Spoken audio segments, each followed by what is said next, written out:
အားလုံးပဲမင်္ဂလာပါခင်ဗျဒီနေ့မှာတော့ PDF file တွေကို edit လုပ်ရှင်တာ Word Excel ပြန်ပြောင်းရှင်တာကျွန်တော်တို့ video တွေကို format change ရှင်တာ MP4 ကနေပြီးတော့ MP3 တို့ကျွန်တော်ပြီးတော့ photo တွေကိုလည်းကျွန်တော် format change ရှင်တာတွေကိုတနေရာထဲမှာပြုလုပ်လို့ရမယ် website လေးတစ်ခုကိုပြောပြပေးသွားမှာဖြစ်ပါတယ်အရင်ဆုံးကျွန်တော် browser တွေကိုသွားလိုက်ပါမယ်ပြီးရင်ကျွန်တော် tiny wo ဆိုပြီးကျွန်တော်ရိုက်ချလိုက်ပါမယ်အဲ့မှာကျွန်တော်ပထမဆုံးတွေ့ရ website လေးပါအကောင့်လေးတော့ဝင်လိုက်ပါမယ်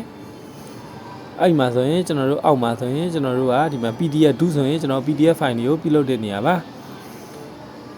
အဲ့ဒါဝင်လိုက်မယ်ဆိုရင်ကျွန်တော် PDF တွေကို edit လုပ်လို့ရမယ်ပြီးရင်ကျွန်တော် split ခွဲပလိုက်လို့ရမယ်ပြီးရင် Word file တွေပြန်ပြောင်းလို့ရမယ် Excel တွေပြောင်းလို့ရမယ် PowerPoint တွေပြောင်းလို့ရပါမယ်အဲ့လိုမျိုးစုံစုံလင်းလင်းကိုပြောင်းလို့ရပါတယ်ခင်ဗျဓာတ်ပုံတွေကို format ပြောင်းကျင်တယ်ဆိုရင်တော့ဒီ image 2ဆိုတာလေးတော့ဝင်လိုက်ပါအဲ့မှာဆိုရင်လည်းကျွန်တော်နောက်ခံ background ဖြတ်တာတွေကျွန်တော် PDF ကနေ JPEG ပြန်ပြောင်းတာတွေကျွန်တော်တို့အဲ့လိုမျိုးပေါ့နော်အများကြီးကျွန်တော်တို့ format တွေအများကြီးပြန် change လို့ရပါတယ်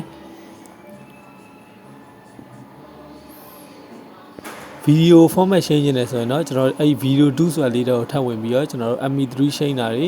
ကျွန်တော်တို့ဒီ video mute လုပ်တာတွေကျွန်တော်တို့အကုန်လုံးနှီးပါကိုကျွန်တော်တို့ပြုလုပ်လို့ရပါတယ်ဒီနေရာမှာပြီးရင်နောက်ဆုံးမှာဆိုရင်လည်းကျွန်တော်တို့က AI write တွေပါလည်းကျွန်တော်ရေးခိုင်းလို့ရမယ်ပြီးရင်ကျွန်တော် file 2ဆိုပြီးတော့လည်းကျွန်တော်တို့ file တွေကို format change လို့ရပါသေးတယ်ဘာ software မှမလိုဘဲနဲ့ကျွန်တော်တို့ format တွေပါ change လို့ရတဲ့အတွက်ဒီ website လေးကတော်တော်အသုံးဝင်ပါတယ်ဒီဗီဒီယိုလေးကဒီလောက်ပါပဲအားလုံးကိုကျေးဇူးတင်ပါတယ်ခင်ဗျ